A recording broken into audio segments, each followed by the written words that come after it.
realize the cruelty and the pain people experience. You designed the problems. So make no mistake, it's bullshit when they say, oh, dude, no one would design a system like the one we have, and no one did. It's a patchwork built over decades. Our mission is to help make it work better. No, it's not. We are willing to partner with anyone, as we always have, healthcare providers, employers, patients, pharmaceutical companies, governments, and others, to find ways to deliver high-quality care and lower costs. Clearly, we are not there yet. We understand and share the desire to build a healthcare system that works better for everyone. That is the purpose of our organization. Healthcare is both intensely personal and very complicated, and the reasons behind coverage decisions are not well understood. We share some of the responsibility for that. Yeah, dude, it's the lack of transparency. Yeah, no.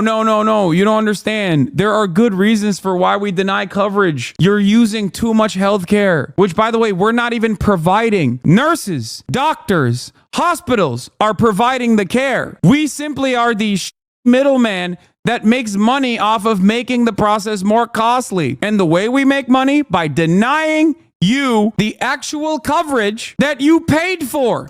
That is the purpose. This is a parasitic force. They are leeches. Just so you understand, their entire profit comes from getting your money in the form of premiums and creating.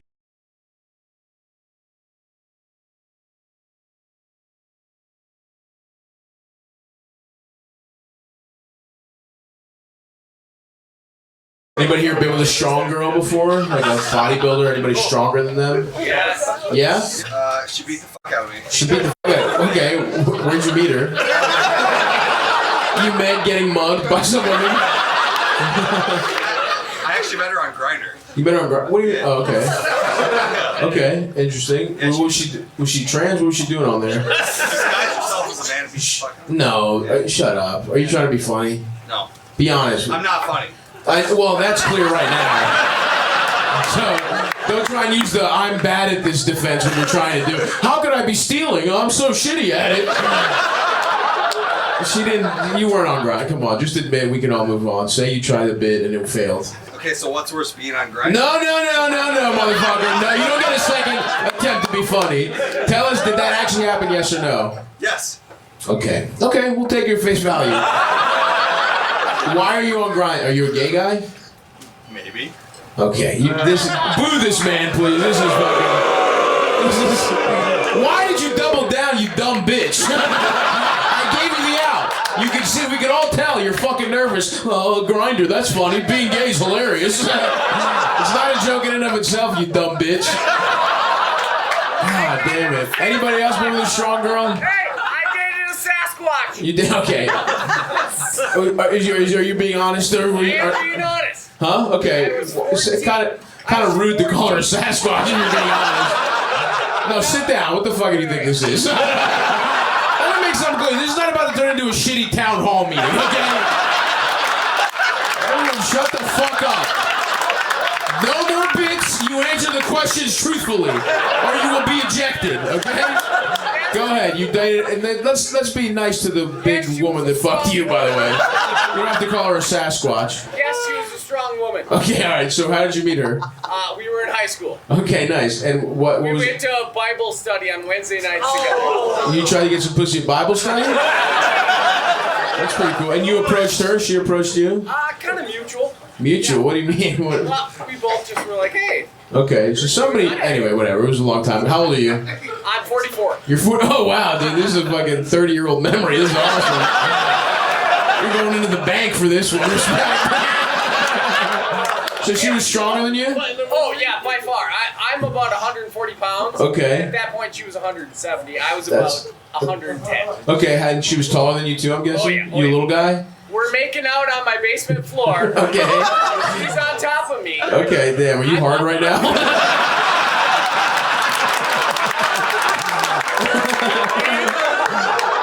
Okay, huh? I'm holding my own, and then I realize I see this green glow around me. Green glow, okay. What the fuck's going on? Did everybody rehearse these? What's going on? What's the green glow? Let's fucking get to the Her point. Indiglow watch. Huh? She was checking her Indiglow watch. Oh, That's damn, how bad I dude. made out. You weren't slinging that good tiny dick at her, were you? Yeah. Did you guys ever have sex or just like a make out? No, just Okay, nice. Thank you, man. All right, well, I guess it's better that you're lucky you had to follow the worst answer to this question ever. Because that wasn't very good either, but it was better. It was miles better by comparison.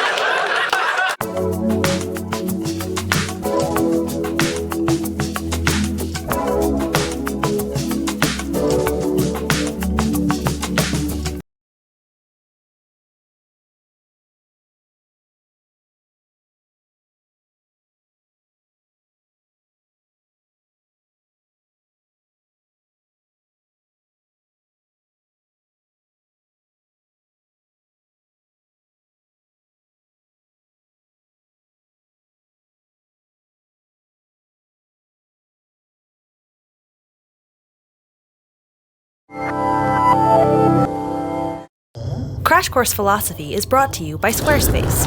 Squarespace, share your passion with the world.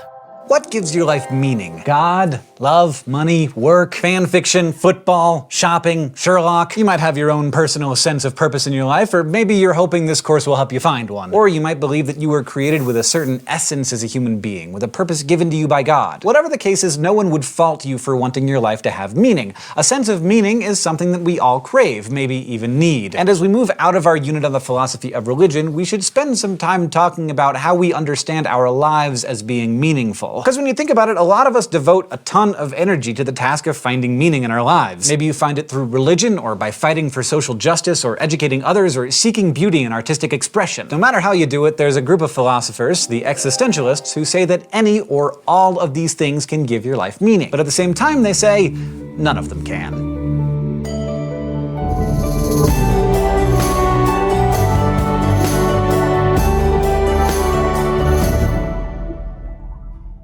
As you know by now, philosophy is about the dialectic. Someone puts forth an idea, and then someone else responds to it. Sometimes the response comes right away, in other cases it takes thousands of years. Way back in ancient Greece, Plato and Aristotle took it as given that everything has an essence, a certain set of core properties that are necessary or essential for a thing to be what it is. If those properties were missing, then that thing would be a different thing. For instance, a knife could have a wooden handle or a metal handle, it really doesn't matter. But if it didn't have a blade, it wouldn't really be a knife anymore. The blade is the essential property of the knife because it gives the knife its defining function. Now, Plato and Aristotle thought that everything has an essence, including us, and they believed that our essences exist in us before we're even born. So by this thinking, part of what it means to be a good human is to adhere to your essence. Now, you may or may not know what your essence is, and you might be great at living up to your essence, or you may be awful at it. But the important thing is that your essence gives you a purpose, because you were born to be a certain thing. This belief, known as essentialism, was the standard view of the universe all the way up until the late 19th century, and it's still accepted by many people today. But in the late 1800s, some thinkers started to challenge the idea that we are imbued with any essence or purpose. German philosopher Friedrich Nietzsche, for example, embraced nihilism, the belief in the ultimate meaninglessness of life. But by the mid-20th century, the path had been paved for French thinker Jean-Paul Sartre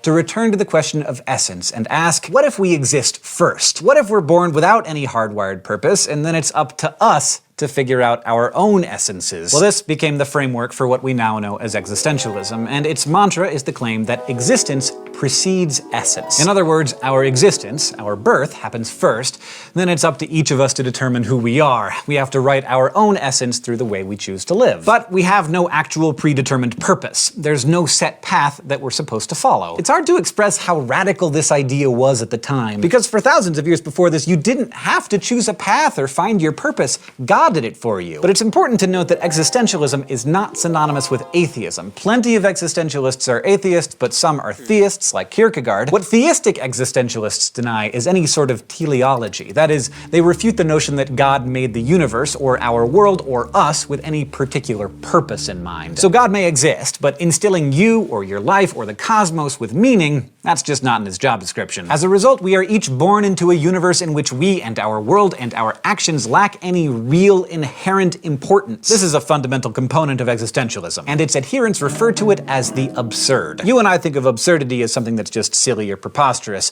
but for existentialists, absurdity is a technical term. It's how they describe the search for answers in an answerless world. We are creatures who need meaning, but we're abandoned in a universe full of meaninglessness. So we cry into the wilderness and and get no response, but we keep crying anyway. That, for an existentialist, is the definition of absurd. Since there's no teleology, the world wasn't created for a reason, and it doesn't exist for a reason. And if there's no reason for any of this, then there's also no absolutes to abide by. There's no cosmic justice, no fairness, no order, no rules. Now, existentialism has its roots in late 19th century thinkers like Kierkegaard and Nietzsche, but it really came into its own during and after World War II, as the horrors of the Holocaust led many people to abandon any belief in an ordered world. And who could blame them? When Nazis became possible, meaning became much harder to find. But Sartre faced meaninglessness head-on and explored one of the most agonizing aspects of existentialism. Not the world's lack of meaning, but its terrifying abundance of freedom. To most of us, freedom sounds pretty great, but Sartre thought that we are painfully,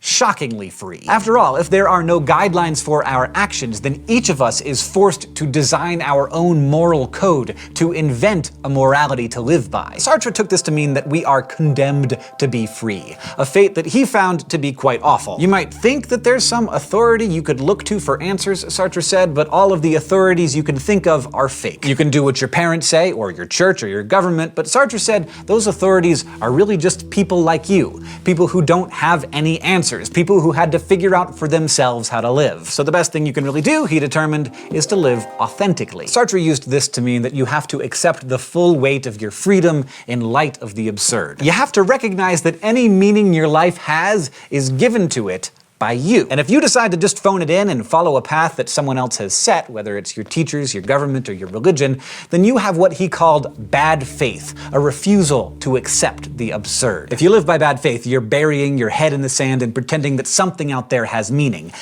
that you didn't give it. Which brings us to this week's Flash Philosophy. Let's go to the thought bubble. Sartre explained these ideas through an anecdote about one of his students who faced a difficult decision. The young man was at a crossroads in his life. He could join the military during wartime and go off and fight for a cause that he believed in, and he wanted to do this. He thought it was right. But he also had an elderly mother who was all alone except for him. If he went to war, he'd leave her behind, and that seemed wrong. So he could stay with her and let others fight for justice, or he could go off to war and leave his mother to herself, and likely never see her again. The young man felt a sense of duty to both his cause and to his mother, but he could only serve one. Moreover, if he went to war, he'd just be a very small part of a really big cause. His contribution probably wouldn't be great, but he would be contributing to something that would affect millions of people. But if he stayed behind, he'd make an enormous difference in just one person's life. Thanks, Thought Bubble. So what's the answer? Sartre said the whole point of this young man's decision was that no one could give him an answer. In fact, there was no answer until the man chose one for himself. No moral theory could help him decide because no one else's advice could lead him to a decision that was truly authentic. So his choice, no matter what it was the only true choice, provided that he made it authentically, because it was determined by the values he chose to accept. A lot of people think existentialism paints a pretty bleak picture of the world. In fact, the French philosopher and novelist Albert Camus went so far as to say that the literal meaning of life is whatever you're doing that prevents you from killing yourself.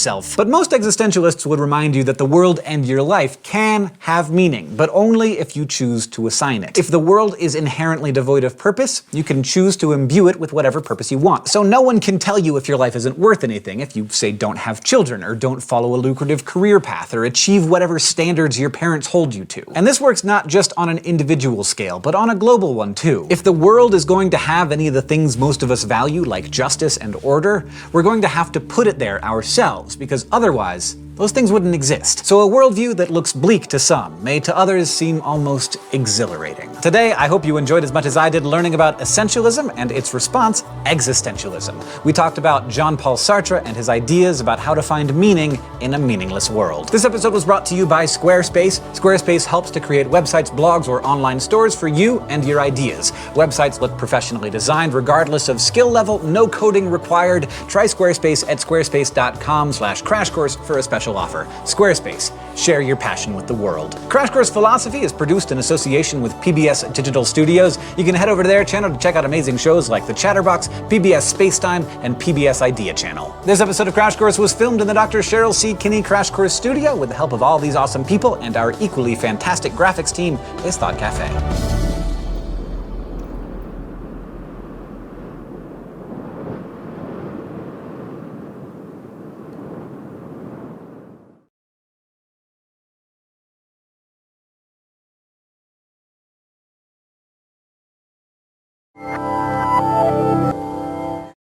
Crash Course Philosophy is brought to you by Squarespace. Squarespace, share your passion with the world. I don't know if you've noticed this, but all of our discussions about ethics so far have had one thing in common: God. Divine command theory, for example, argues that what's good and what's not are determined by a deity, whether that's the God of Abraham or a panoply of gods who come up with ethical rules by committee. And the theory of natural law, as advanced by Thomas Aquinas, says that morality comes from us, but only because we were made by God, who preloaded us with moral sensibilities. But many other thinkers have argued that humanity's moral code doesn't come from some supernatural force. 18th century German philosopher Immanuel Kant, for one, thought that religion and morality were a terrible pairing, and if anything, the two should be kept apart. Instead, Kant argued, in order to determine what's right, you have to use reason, and a sense of consideration for other people, and, at least the way I'm teaching it today, chom-choms.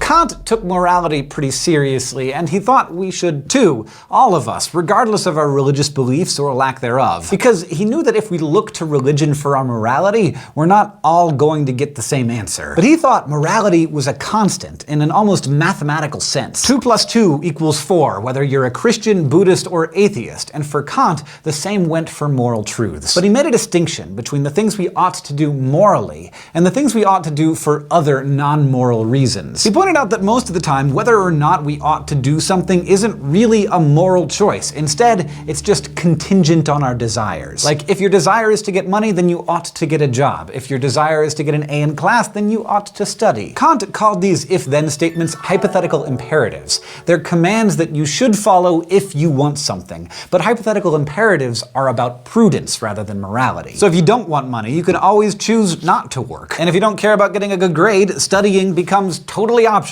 It'd be a terrible option, in my opinion, as an educator, but still, optional. But Kant viewed morality not in terms of hypothetical imperatives, but through what he called categorical imperatives. These are commands you must follow regardless of your desires. Categorical imperatives are our moral obligations, and Kant believed that they're derived from pure reason. He said it doesn't matter whether you want to be moral or not. The moral law is binding on all of us. And he said you don't need religion to determine what that law is, because what's right and wrong is totally knowable just by using your intellect. Okay, so how do you figure out what's moral? Kant said the categorical imperative can be understood in terms of various formulations, basically different ways of phrasing or looking at the same essential idea. And he came up with 4 formulations of the categorical imperative. Let me tell you about the 2 most popular ones. The first formulation of the categorical imperative is often known as the universalizability principle. And Kant phrased it this way: act only according to that maxim, which you can at the same time will that it should become a universal law without contradiction. Okay, Kant. Pretty wordy guy, so let's unpack what he was saying. A maxim is just a rule or principle of action, and a universal law is something that must always be done in similar situations. So, as a Kantian, before I act, I would ask myself, what's the maxim of my action? In other words, what's the general rule that stands behind the particular action I'm considering? Let's say you forgot your wallet in your dorm this morning. You don't have time to get it between classes, and you're really hungry. You notice that the student working at the snack kiosk in the Union is engrossed in a conversation, and you could easily snag a banana and be on your way. Sorry, chom-chom. I mean chom-chom. You could easily swipe that chom-chom and be on your way. Is it okay, morally, for you to do this? Well, the particular action you are considering, taking a chom-chom from a merchant without paying for it, is stealing. And if you approve of the maxim of stealing, which you're doing whether you admit it or not, then what you're actually doing is universalizing that action. You're saying that everyone should always steal. If you should be able to do it, then everyone should be able to do it. The thing is, this leads to a contradiction.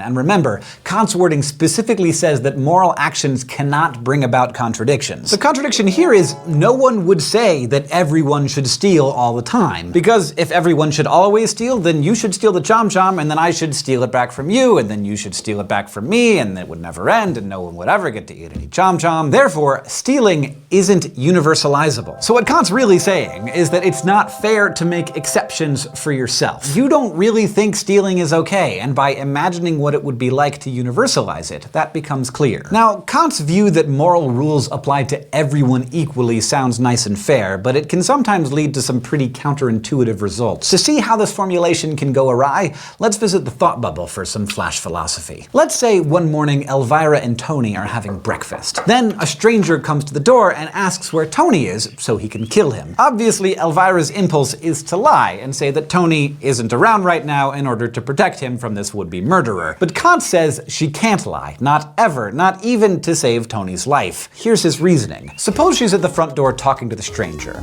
At the time, she thinks Tony's in the kitchen where she left him, but it turns out that he was curious about the caller, so he followed her into the living room and heard the stranger make his threats. Fearing for his life, Tony slipped out the back door. Meanwhile, Elvira, in her desire to save him, tells the stranger that Tony isn't there even though she thinks he is. Based on her lie, the stranger leaves and runs into Tony as he rounds the corner heading away from the house and kills him. Had she told the truth, the stranger might have headed into the kitchen looking for Tony, which would have given Tony time to escape.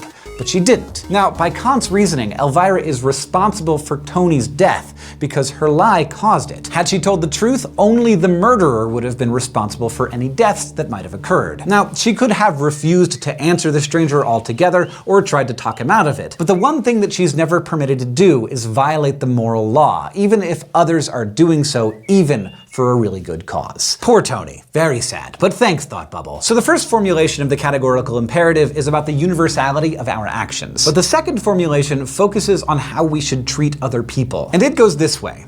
Act so that you treat humanity, whether in your own person or in that of another, always as an end and never as a mere means. Again, we have to define some terms here to figure out what this is all about. To use something as a mere means is to use it only for your own benefit with no thought to the interests or benefit of the thing you're using. Now, we use things as mere means all the time. I use this mug to hold my coffee, and if it were to stop benefiting me, like if it got a crack in it and it started leaking, I wouldn't use it anymore. It's perfectly fine to use things as mere means, but not humans. This is because we are what Kant called ends in ourselves. We are not mere objects that exist to be used by others. We're our own ends. We're rational and autonomous, and we have the ability to set our own goals and work toward them. Coffee mugs exist for coffee drinkers. Humans exist for themselves. So to treat someone as an end in herself means to recognize the humanity of the person you're encountering, to realize that she has goals, values, and interests of her own, and you must morally keep that in mind in your encounters with her. Now, Kant pointed out that we do use people all the time,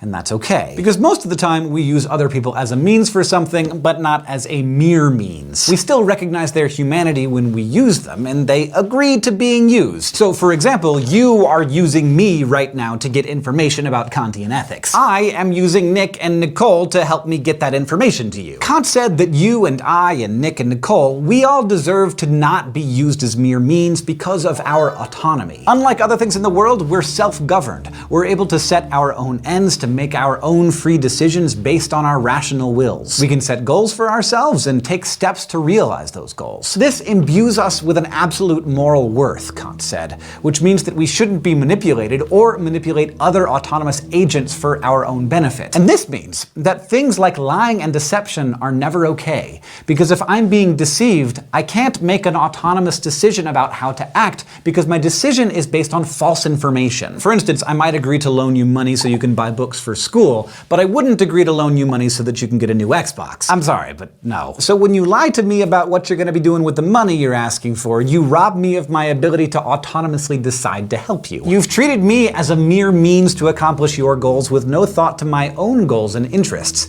and that's a violation of Kant's second categorical imperative. So, Kant argued that proper rational application of the categorical imperative will lead us to moral truth that is fixed and applicable to all moral agents. No God required. Of course, not everyone agreed with him, so next time we're going to check out a theory that is in many ways the antithesis of Kantianism: utilitarianism. Today, we learned about Kant's ethics. We talked about hypothetical and categorical imperatives, the universalizability principle, autonomy, and what it means to treat people as ends in themselves rather than as mere means. This episode of Crash Course Philosophy Philosophy is made possible by Squarespace. Squarespace is a way to create a website, blog, or online store for you and your ideas. Squarespace features a user-friendly interface, custom templates, and 24/7 customer support. Try Squarespace at squarespace.com/crash course for a special offer. Squarespace, share your passion with the world. Crash Course Philosophy is produced in association with PBS. Imagine a world without rules. Nothing is illegal, nothing is immoral, everyone is absolutely free. This might sound like a utopia to you, but according to 17th century British philosopher Thomas Hobbes, it would actually be your worst nightmare. Hobbes called this hypothetical time, with no rules to govern our behavior, the state of nature, and he described life there as solitary, poor, nasty, brutish, and short. And he was probably right. The land of do as you please sounds great until you realize that everyone else is also doing as they please. That's when you find out that you have an abundance of freedom, but you do not have any security. Because when everyone's constantly watching their backs, whoever is the biggest bully will be able to dominate, simply by fear and aggression. And even if you happen to be the biggest bully, life's not going to be any better, because when enough weaker bullies get together, even the strongest can be overthrown. So this type of system, a sort of anti-system without rules and without order, is a terrible way to live. And Hobbes pointed out that rational people would want to change the system. They'd trade in some of their natural freedoms in exchange for the security offered by civil society. The key to saving the world from chaos, he said, was a contract.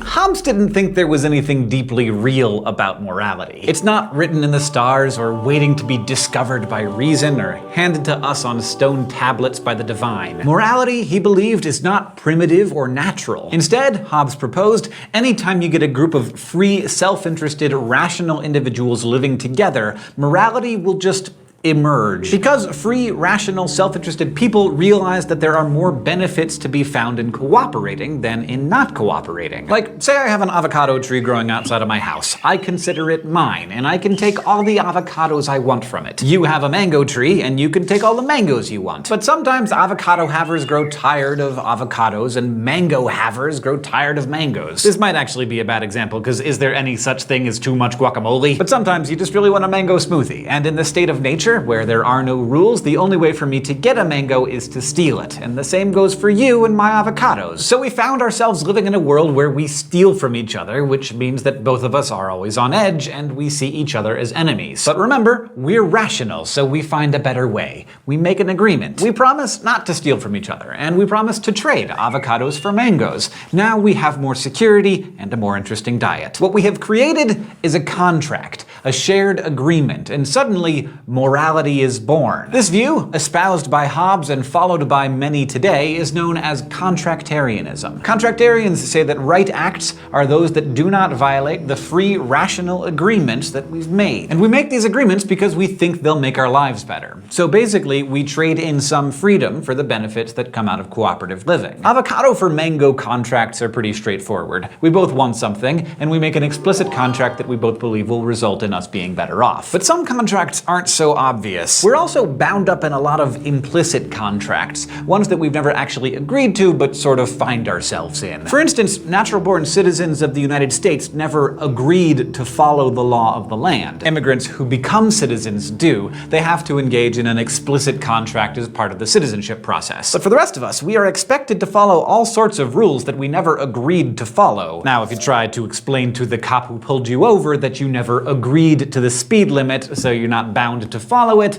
well, I'm pretty sure you're gonna get a ticket anyway. And that might seem really unfair to you, but contractarians will tell you that it's not. Because you reap all kinds of benefits from being a part of this system. You get to drive on safe roads, drink clean water, and if your house catches on fire, people will show up and do their best to put it out. Rights imply obligations by Hobbes' thinking, so when you take from the common pot by enjoying the goods that the system provides, you are also expected to pay in. That's what happens when you pay taxes and when you show up for jury duty and when you accept the punishment for violating the rules, even rules that you disagree with. So contracts are a pretty brilliant way for making society not just survivable, but possible. They save you from a situation that Hobbes described as war of all against all, and puts you in this idyllic land where everyone cooperates. But Can you really count on cooperation? To explore that question, let's head over to the thought bubble for some flash philosophy. In the 1950s, Canadian mathematician Albert W. Tucker formalized an idea that had originally been posed by American game theorists Merrill Flood and Melvin Drescher. Since then, many versions of this dilemma have been presented, but Tucker's scenario goes like this. You and your partner in crime are both arrested and put in separate rooms for interrogation. The prosecution doesn't have enough evidence to convict you for your main offense. The best they can hope for is to give you each a year in prison on a lesser charge. So the prosecution offers you each a deal. If you rat out your partner, they'll let you go free. But now you and your partner face a dilemma. If you both remain silent, you know you won't get any more than a year in prison. But if you're enticed by the thought of doing no time at all you have to do is squeal and you'll go free while your partner does 3 years. The problem is, enticed as you are by the offer, you know that your partner is thinking the same thing. And if you each give up the other, then the prosecution will have enough evidence to send you both away for 2 years. So now you think, no, it's better to stay silent. That way you'll only get the 1 year, as long as you can count on your partner to reason the same way. But what if he doesn't? What if you stay quiet and your partner's the rat? Well, that means you're doing 3 long years while he gets away scot-free. Facing that unpleasant prospect, if you're both rational agents, you'll be drawn to the conclusion that looking out for yourself is the best option, because it carries with it the prospect of either 0 or 2 years, rather than the 1 or 3 years that you might get if you stay silent. Thanks, Thought Bubble. The prisoner's dilemma shows us some interesting wrinkles in contractarianism. Even though it was rational for both prisoners to squeal, they'd actually have been better off if they could count on each other to stay quiet. Cooperation pays, but only when you trust your fellow contractors to keep their agreements. This is why a lot of defection occurs among strangers. Defection is where you break the contract you're in, whether you agreed to be in it or not, and you decide to look after your own interests instead of cooperating. For example, the next time you're driving during rush hour, you will see rampant defection. Instead of following the rules, waiting their turn, and merging when they're supposed to, people will speed down the shoulders and try to sneak up to the head of the merge lane, which ends up slowing down everybody. But you see much less defection among people who know each other, because when you flagrantly violate a contract among people you know, it comes with a heavy social cost. There's a special kind of moral outrage for somebody who freely makes an agreement they didn't have to make and then violates it, because our whole society is built on the trust that people will keep their word. But there's another important part of this theory,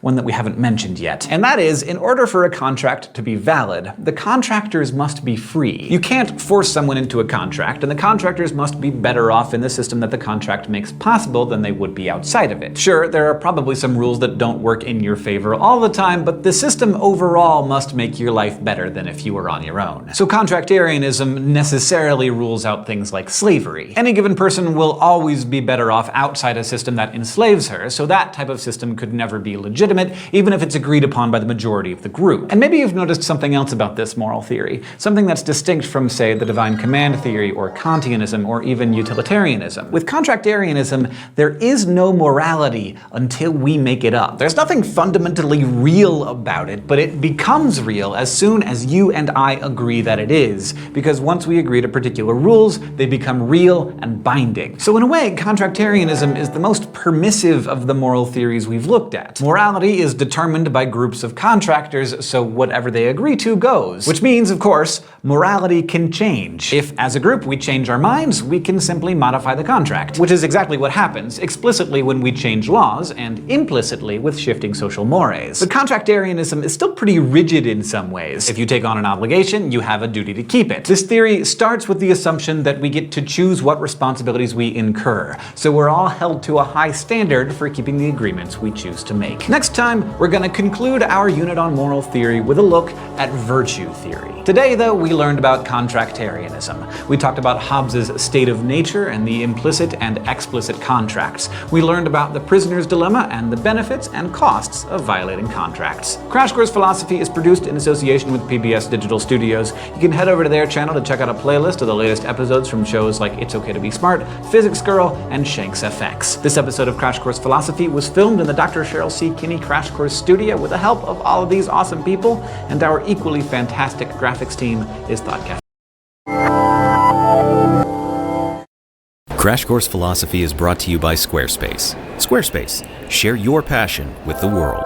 Here's a scene. A and B are next-door neighbors. They both go to the same party and they both get equally drunk. Then A and B each get in their identical vehicles and drive home, A leaving just minutes before B. As A drunkenly wends their way back home, the roads are deserted and they make it back without incident. But as B drives down the same road just a few minutes later, a child darts out into the road. B's reaction time is impaired by the alcohol and they are unable to stop or swerve in time to avoid striking and killing the child. So who deserves more blame? Thinkers including 20th century British philosopher Bernard Williams and contemporary American philosopher Thomas Nagel have used examples like this to illustrate some really thorny issues regarding moral responsibility. We talked about some of these issues when we met W.K. Clifford in our discussion of epistemic responsibility. But now that we got some more ethics under our belts, we can examine these questions more closely. Now, it probably seems to you like B is clearly more blameworthy because B killed a child and A did not. But let's look closer. A and B made the equally blameworthy choice to drive while intoxicated. B encountered an external factor, a child in the road. Had a child crossed A's path, A would also have been unable to avoid hitting the child. Both intended to drive while drinking, and neither intended to hit anyone. So what does that mean? It looks like A just got morally lucky.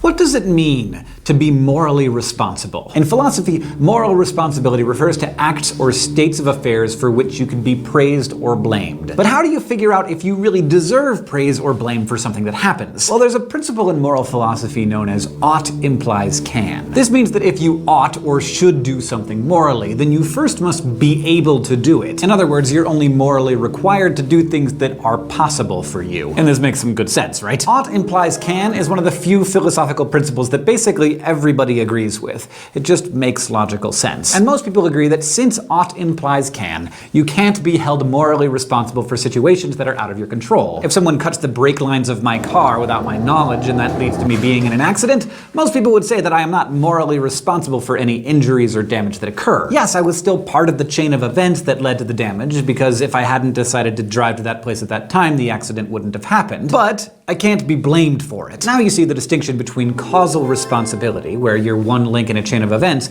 and moral responsibility, which means you deserve positive or negative judgment for what happened. But the concept of moral responsibility is reserved for moral agents. That is, those who have the ability to think in terms of right and wrong and to make decisions accordingly. If a coconut falls on my head, it is causally responsible for the lump that it gives me. But because it is an unthinking thing, it's not blameworthy in the way that you would be if you deliberately chucked a coconut at me. You are a moral agent. Coconut trees are not. Now, this looks pretty straightforward. But what if I'm aiming a coconut at a pyramid of bottles that I've set up for pitching practice and you suddenly run in front of me and the coconut hits you instead? Or what if you're standing near my target and I just have really bad aim? Thinking back to our drunk drivers, if we're only morally responsible for what's in our control, then it looks like A and B are equally morally blameworthy. Because B couldn't help that a child ran into the road, just like I couldn't help it if you ran in front of my coconut. So let's now take another angle on moral responsibility over in the thought bubble with some flash philosophy. We often think that what makes something wrong is that it causes harm, but consider this creepy scenario. Imagine you're changing in a store's dressing room and outside there's some creep who takes pictures of you and you never know it. This creep shares the pictures with his creepy friends. They don't know who you are and you experience no ill effects, no uncomfortableness of any kind because you never know the pictures were taken. So here's a couple of questions. Were you harmed? And did the creeps do anything wrong? It's hard to see how you were harmed by the pictures because harm seems to be the type of thing that has to be experienced in order for it to exist. But most people would agree that the creeps did do wrong, that a violation of privacy is still a violation even if you don't know that it happened. The possibility that harm and wrongdoing are actually two different things might not have occurred to you before, but when you think about it, it seems pretty right. The falling coconut could harm me without anyone having done wrong, and likewise, wrongdoing doesn't have to lead to anyone being harmed. Thanks, Thought Bubble. So the distinction between doing wrong and causing harm, just like the case of our drunk drivers A and B, is probably making you realize that the issue of moral praise and blame is trickier than you thought. Thomas Nagel thinks a key to figuring this out is to look deeper into the different aspects of our actions, ones that are both in and out of our control. These external factors can affect the moral quality of our actions, he says, and he describes their effects in terms of different kinds of luck. Constitutive luck, for example, is luck that has to do with our own constitution, our disposition or personality. We all have different temperaments. Some of us are more prone to anger and others are easygoing. Some seem to be naturally generous while others have to remind themselves to share. Now, we can definitely work against these dispositions that we have, and good parents and teachers will help us do this as we grow up. But Nagel says that doesn't change the fact that some of us have to work really hard not to be greedy, cranky, or antisocial, while others are just naturally gifted with a tendency toward harmony and generosity. Then there's circumstantial luck. This relates to the situation you find yourself in and plays a huge role in whether you manage to do good or bad things. It's easy to blame the officer in the concentration camp and to praise the 9/11 firefighter. But what would have happened if that firefighter had been a member of the German military in 1933, or if that SS officer had been a firefighter living in New York City in 2001? Our circumstances play a really strong role in our actions. An ordinary person given the chance to be a hero might step up, but that same person might also take an opportunity to become a monster if it's offered in the right way. Nagel says there's also luck due to antecedent circumstances. In other words, your character is shaped by things that have happened to you. Some people get a lot of breaks in life, while others face hard knocks that lead them to viciousness. People can come out of the best possible environment and still be total jerks, and amazing people can rise out of terrible circumstances. But where you come from isn't in your control, and it has an undeniable role in who you're going to become. And finally, Nagel says, there's luck regarding consequent circumstances. That's the way your actions actually turn out. Sometimes the best intentions fall flat, and awful plans can produce something that's unexpectedly awesome. We don't cheer for the person who fails to save someone's life, even if they tried just as hard as the person who succeeded. This is why most of us find it pretty hard to blame A as much as we blame B,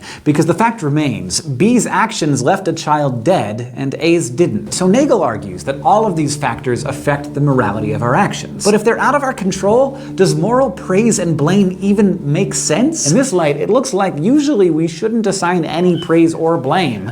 And even when we should assign less than we do. After all, if ought implies can, then we should only be blamed for the aspects of our actions that are in our control, and external factors shouldn't be considered. So by this logic, Nagel says the two drunk drivers should be blamed equally. Now, maybe that just seems wrong to you. Maybe you believe that praise and blame are only partially about assigning responsibility for people's actions. Perhaps you think we should still praise and blame people because it's important for society at large. In this view, it's okay, even right, to assign praise and blame for things that are outside of a person's control. For example, we want to shun drunk drivers because of the harm that they do, so we'd like to blame every one of them. But if someone makes it home safely, we don't necessarily know they drove drunk, so they can't be blamed. We can make examples of the ones we do catch, and assign them loads of blame, even though the ones who didn't get caught are really just as blameworthy. And it works the same way with praise. It's in our interest to make heroes out of people who risk their lives to save others, whether they succeed or not, because we want to encourage that kind of behavior in society. So we praise the behavior when we see it, even though it's the disposition, the intention to do good, that actually deserves praise. So in this view, praise and blame isn't really about moral responsibility at all. It's just about encouraging and discouraging different behaviors, which could explain why you might think B should go to jail, while A, well, A just got morally lucky. Today, we learned about moral luck. We considered the difference between Crash Course Philosophy is brought to you by Squarespace. Squarespace, share your passion with the world.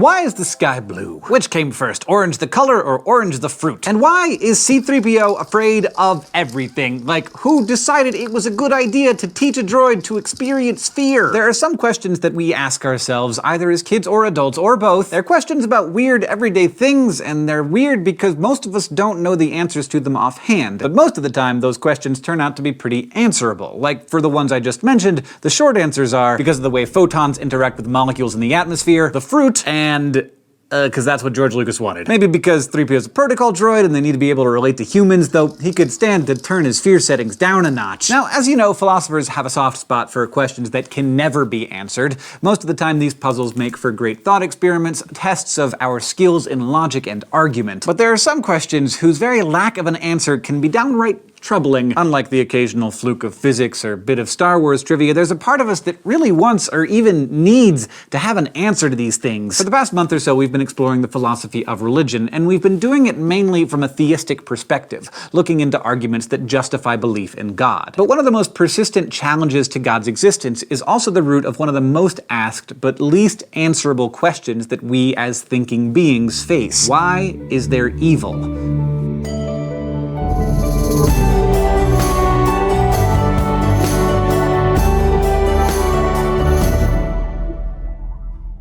Evil comes in many forms, and likewise for philosophers, poses many problems, especially vis-a-vis the existence of God. First, there's what's known as the logical problem of evil. Like all rational people, theists can't help but acknowledge that the world is full of evil. And here we're understanding evil to be all manner of bad stuff, like not just Hitler or Darth Vader or Moriarty. It's everything in the vast spectrum of badness, from stubbed toes to plagues and everything in between. Theists and atheists both agree that evil exists in this way, but they disagree about the next part. Many theists believe in an omniscient, omnipotent, and omnibenevolent God. But atheists argue that this creates a contradiction, a set of beliefs that can't all be true at the same time. Because evil is bad, right? Whether it's stubbed toes or genocide or paper cuts or epidemics. So if there's really an all-knowing God out there, he knows about all the evil. He might even know about it before it happens. And if he's all-powerful, he could stop it. And if he's all good, then he would want to stop it. And yet he doesn't. The evil continues. Philosophically rational people shouldn't hold inconsistent beliefs, so atheists argue that you're going to have to give something up, and the thing to give up is God. Some theists, however, take a different route. They choose to give up one or more divine attributes. They argue that maybe God isn't powerful enough to stop evil, or maybe he's not knowledgeable enough to know about it, or maybe he's not even good enough to care about stopping it. That might sound weird to some of you, but if you've ever heard someone say that God is envious or petty or jealous, that's basically what they're doing. They're acknowledging the possibility that God is not actually good. If you've ever checked out the Old Testament, there's a God there who has some anger issues, one who's not at all opposed to wiping out entire populations just because of some bad behavior. Still, despite this scriptural evidence, many theists are committed to God's omni-attributes and are thus stuck with a problem. They have to resolve the logical problem of evil, and find some way to explain why God would allow evil into the world. And if you can do that, then you are presenting what is known as a theodicy. A theodicy is an attempt to show that the existence of evil doesn't rule out the possibility of God's existence. Yes, this is such a big deal that there's a word for it, and the most popular theodicy is called the free will defense. This argument holds that God maximized the goodness in the world by creating free beings, and being free means that we have the choice to do evil things, a choice that some of us exercise. This theodicy says that God doesn't create evil, but evil can't be avoided without depriving us of our freedom, and a world without freedom would be a worse place overall. This explanation preserves God's goodness because he created the best possible world, and also preserves his omnipotence and omniscience because although he does know about evil and could stop it, he has a good reason not to ensure our freedom. The problem is, the free will defense only really addresses what's known as moral evil, or the evil committed on purpose by humans. Now, we're certainly responsible for a lot of bad stuff, but you can't blame us for everything. We can't be held responsible for the fact that the plates of the earth sometimes shift, causing destructive earthquakes, or that a storm might knock a tree over that falls onto someone's house. This type of evil, the stuff that we're not responsible for, is called natural evil, and the free will defense can't resolve natural evil. Religion is one of those philosophical issues that can make it hard for us to consider anything objectively. That's where fiction comes in handy, because fictional stories can let us see how hypothetical people deal with hypothetical situations. And with that in mind, let's go to the thought bubble for some flash philosophy. Let's consider the case of Ivan, a good Russian who wants to break up with God. In the novel The Brothers Karamazov, 19th century Russian writer Fyodor Dostoevsky presents us with Ivan, a man who claims to believe in God. But Ivan finds the fact that God allows evil to exist to be so unforgivable that he decides that worshipping such a God would be just unconscionable. Ivan goes so far as to declare that he is returning his ticket to heaven. If the same God who allows evil, particularly the suffering and death of children, is also saving a cozy place in paradise for Ivan, well, Ivan wants nothing to do with it. So his way out of the problem of evil is to deny God's goodness, and to conclude that a bad God is not only unworthy of his worship, he's also not someone Ivan wants to spend eternity with. It's like the ultimate unfriending. Now, some readers have found Ivan's decision to be noble and full of integrity. After all, all, if you really think God is letting all of this bad stuff happen, why would you want to be on his team? But other people think Ivan is being irrational. Why condemn yourself to an eternity in hell on principle? For theists, it's another question that doesn't have an easy answer. Thanks, Thought Bubble. Now, unlike Ivan, a lot of people aren't willing to give up their ticket to heaven, so they need to work on a way to keep believing in and worshiping God, even though evil is still a thing. One way to do that is to argue that good can't exist without its opposite. The idea here is that you can't understand the concept of pleasure without pain. We don't know what it feels like to be warm if we haven't been cold. We can't understand the goodness of filling our bellies if we've never been hungry. But there's also another way, though it involves a little more work on your part. 20th century English philosopher of religion John Hick offered what's known as the soul-making theodicy. Unlike the traditional view that God created a perfect world, which we ruined through our own poor choices, Hick argued that God deliberately creates us unfinished, and our earthly lives are designed to toughen us up in a sense, kind of like boot camp. The harshness of life, Hick said, gives us a robust texture and character that wouldn't be possible without an imperfect world. Hick said that we're not just God's little pets, and he's not our benevolent owner whose sole job is to keep us in a safe, comfortable environment. Instead, he wants to build us, to train us into a particular kind of being. So we need an environment that's suited to the sort of growth that he wants, the sort that this world makes possible. A lot of people find these and other theodicies to be pretty compelling. However, the problem of evil actually goes a step deeper. What we've been talking about so far is the logical problem of evil. This problem can be resolved if we can explain why there's evil. But there's also the evidential problem of evil. This problem points out that we might be able to explain why evil exists, but we still can't explain why there's so much evil in the world. For instance, let's say that it's true that we really do need evil in order to understand goodness. In that case, why can't we understand the contrast through some sort of low-level evil, like paper cuts and head colds and having to work straight through our lunch hour every now and then? I mean, slow, painful deaths from cancer and city-destroying hurricanes, they don't really add anything valuable to our understanding of goodness, do they? If God were truly good, and if a negative contrast were really needed in order for us to understand the goodness of the world, then why wouldn't he just give us the very minimum dosage of necessary evil to achieve that goal? A counterargument might suggest that there's always a good that corresponds to and is proportionate to any evil, but empirically, such goodness is really hard to find. What good, for example, could possibly correspond to the horrors of a genocide? In cases like this, Hick's soul-making doesn't seem to cut it. You can't really argue that whatever doesn't kill us makes us stronger, because sometimes evil does kill us, a lot of us, and sometimes it kills us before we have a chance to grow and learn from the suffering we've endured. Despite these and other philosophical sticking points, a lot of people have found a theodicy that satisfies them, one that they believe reconciles the apparent evil in the world with God's existence. Others find all of these theodicies to be flawed, and they reject God's omni-nature, preserving their belief in God by finding him to be less than perfectly powerful or knowledgeable or good. Still others are convinced that the evil in the world is simply incompatible with the existence of a god, or at least any god worth worshipping. Wherever you end up, this is a problem that needs to be grappled with, and you'll probably be thinking about it long after this lesson has ended. After all, today we have considered the biggest problem in theism, the problem of evil. We've thought about different theodicies, or ways that we might reconcile the existence of evil and the existence of God, and we've explored whether those responses are sufficient. Next time, we'll consider what kinds of justification we need to have for our religious beliefs. This episode of Crash Course Philosophy is made possible by Squarespace. Squarespace is a way to create a website, blog, or online store for you and your ideas. Squarespace features a user-friendly interface, custom templates, and 24/7 customer support. Try Squarespace at squarespace.com.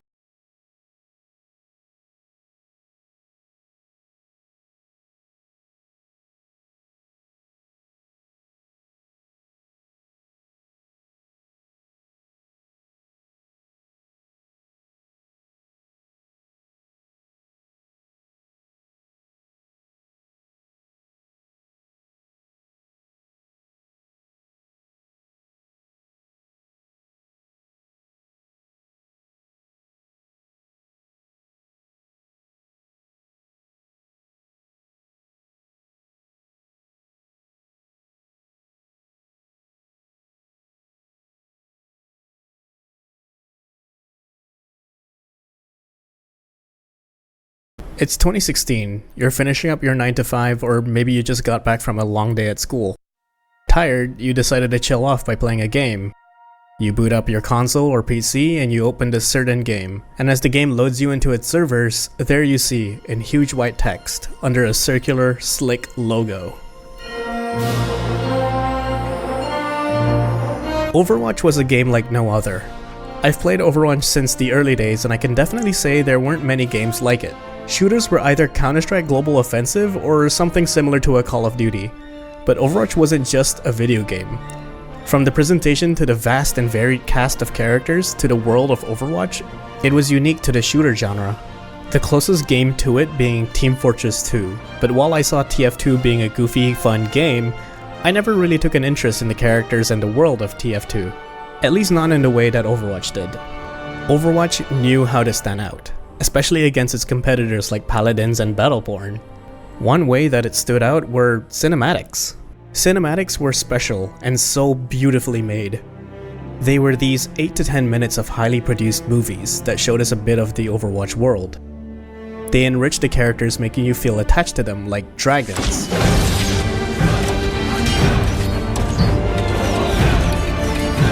Telling us a tale of two dragons that reflect Hanzo's grief from cutting down his brother Genji, and Genji's ability to forgive Hanzo. And I have forgiven you. Now you must forgive yourself. Honor and Glory showed us a cocky side to a young Reinhardt. He's mine! Damn it, Reinhardt!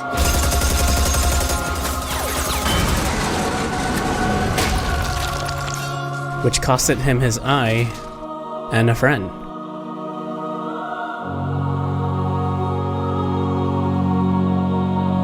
I have been called. I must answer. Always. I mean, the last Bastion had no dialogue, and I sympathize for the robot. Until I see him pirate shipping, then I hate him. These cinematics are so important for Overwatch. It connects us to the characters, making us want to appreciate or even play those characters in-game. They also had animated comics for characters, but I can't find the animated version of these anymore. But luckily someone recorded and uploaded them to YouTube. I'll put the link in the description if y'all want to see them yourself. These cinematics and comics were the groundworks towards what was supposed to be the MCU of Overwatch. I'm not kidding. I remember seeing this article from back in the day and was so hyped to learn more about Overwatch's story. Overwatch was also a culture. The amount of fan-made comics, animation, and memes were insane. I swear, I've seen one too many Hanzo Cassidy fan art for what a normal human should have. And the amount of times I heard someone say, "It's high noon," was ridiculous in 2016. I could bicker on and on about how much of an influence Overwatch was back then, but I think I should start talking about the game itself. The Overwatch game was amazing. It had so much charm, like the characters interacting with each other before the match starts. Need any adjustments to your chronal accelerator? I think...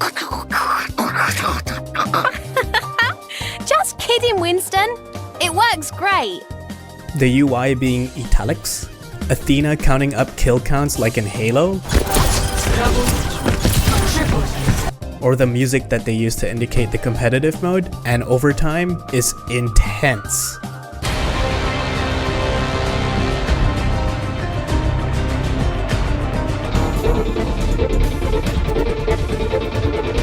There were even emotes and sprays for each hero. There were so many details that going from games like CSGO to Overwatch felt like going from a Toyota Camry to a Rolls Royce. I felt appreciated buying Overwatch. Also, the heroes. They felt unique and inspired by many other games and mediums. Like Roadhog and Junkrat feels like they came straight out of Mad Max. Doomfist feels like a fighting game character with a Shoryuken. Cassidy has an ult which feels inspired by Red Dead. Nice one. So dumb. That's why. Lucio has Spotify Premium. I don't know how his powers work. And even Mercy feels like the medic from Team Fortress 2, but with capabilities of an F-22 Raptor. All the heroes played differently too, which makes the heroes have varied skill floors. Soldier and Reaper really easy to pick up, whilst heroes like Genji and Hammond might take some time to get used to. Go Sim. Let's go. They didn't see it coming. Look at that. Poor kid. This would incentivize players to lean towards a main or a pool of heroes they enjoyed. So much so that content creators were known for the heroes that they main, like Roxy with his Hanzo, or Necros with his Genji, or even DSP Stanky for Lucio. Sorry, Frogger. The 6v6 ability shooter format was so innovative, because it emphasizes team play and gave it a unique, hectic nature to the game. So hectic, in fact, that it's hard to tell what was a clutch moment of the match. And because of respawns, you don't get to spectate the last player like CS or Valorant. So what did they do to tackle this problem? Play of the game. No. A highlight feature that forces everyone to see the best play at the end of the match, which feels so rewarding to get. Oh, and don't worry for people who did well, because at the end, a card system will show the top 4 players and their stats, where you can vote on who you think did well. The maps would even change slightly as new characters or events occur. Like when Doomfist was teased, the airport in Numbani was wrecked and the Doomfist gauntlet was gone. Even the game modes feel fun to play in this game. Except 2CP, Paris. Overwatch was a really special game, but clearly